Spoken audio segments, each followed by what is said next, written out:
Mesdames et messieurs, c'est un plaisir pour nous de vous retrouver pour le compte de ce dernier numéro de votre émission matinale Le Meilleur Réveil. Restez donc avec nous pour découvrir toute l'actualité de ce matin à travers les différentes rubriques. La toute première, la revue des titres, c'est avec Mathieu Kolaoleboko que j'installe pour vous.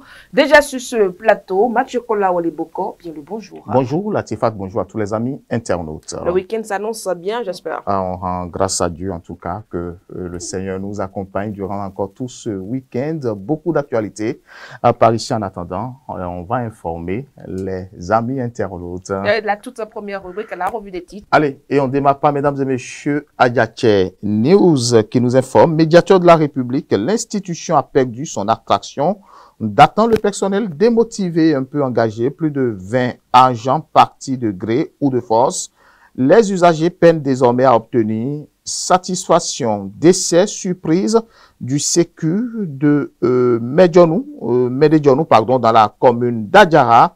Le maire Wanvo Egbe et son conseil communal au domicile du défunt. Exposition Révélation à Paris, un succès retentissant pour l'art contemporain béninois.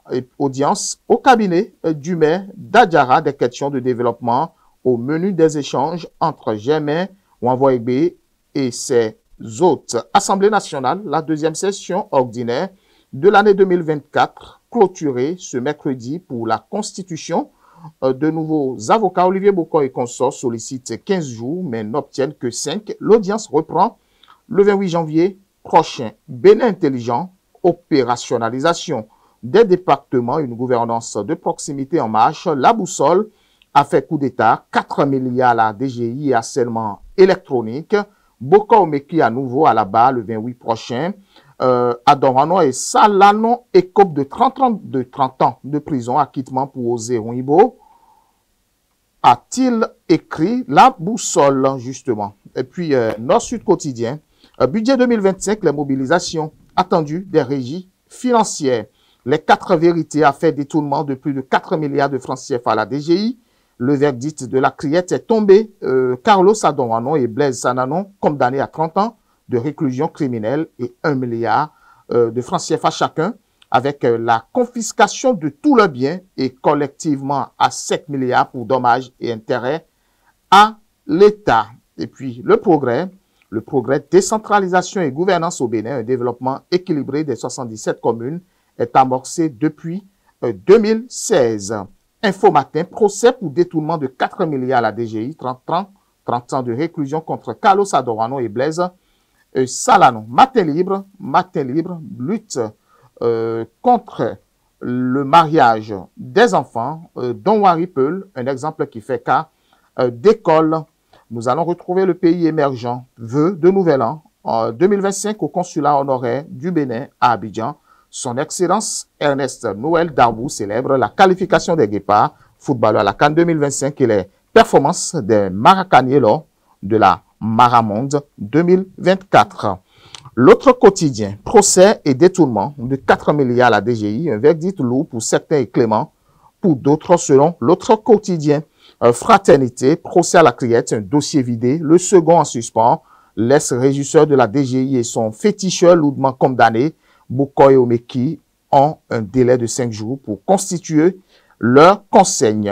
L'informateur, après bientôt 9 années de la rupture, voici le visage de la décentralisation. Le matinal a fait disparition de 4 milliards de francs CFA à la DGI. La criette livre son verdict, 30 ans de prison pour Carlos Adorano et Blaise Salanon, tous leurs biens confisqués, plus de 7 milliards de francs CFA payés à l'État pour dommages et intérêts, une autre condamnation, et si acquittement prononcé à la criette.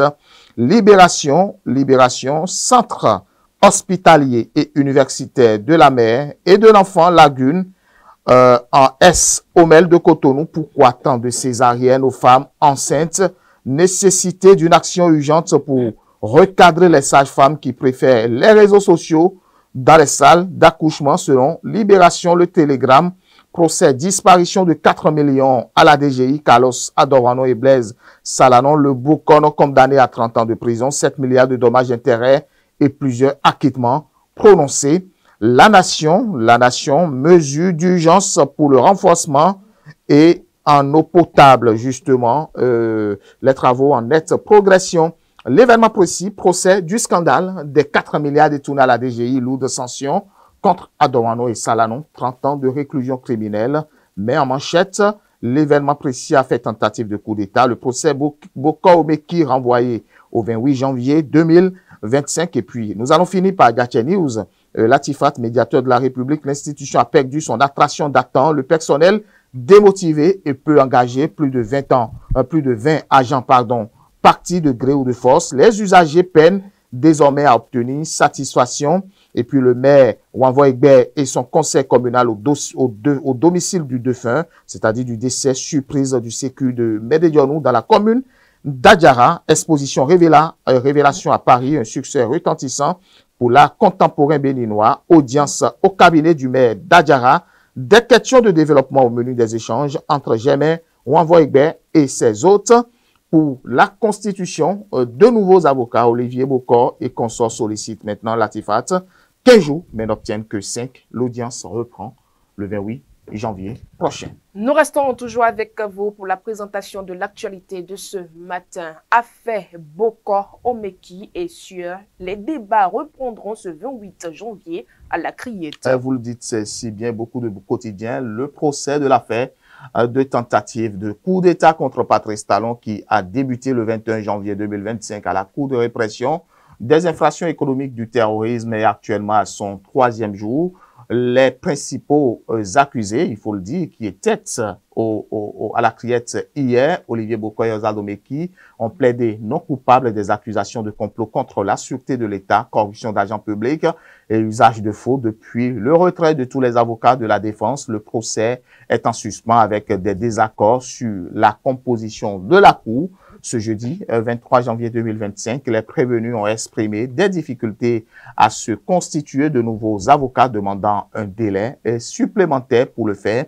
Le procureur spécial Mario Metonou a initialement dénoncé cette demande comme dilatoire, mais a finalement Latifat proposé un délai de 5 jours pour permettre aux accusés de choisir leur conseil. Les prévenus, cependant, ont insisté sur le fait que ce délai était insuffisant et ont également soulevé des préoccupations concernant justement leurs conditions de détention. La Cour a finalement décidé d'accorder aux prévenus un délai jusqu'au 27 janvier 2025 pour se constituer de nouveaux avocats avec une reprise de l'audience prévue pour le 28 janvier 2025.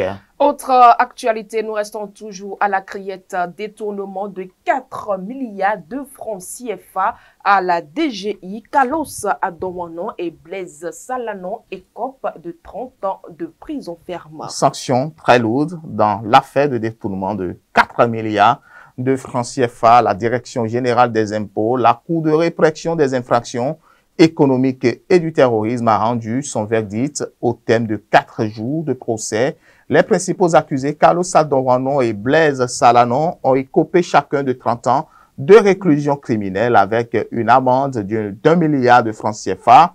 Leurs propriétés ont été saisies et ils sont sommés de verser solidairement plus de 7 milliards Latifat de francs CFA à l'État en dommages et intérêts.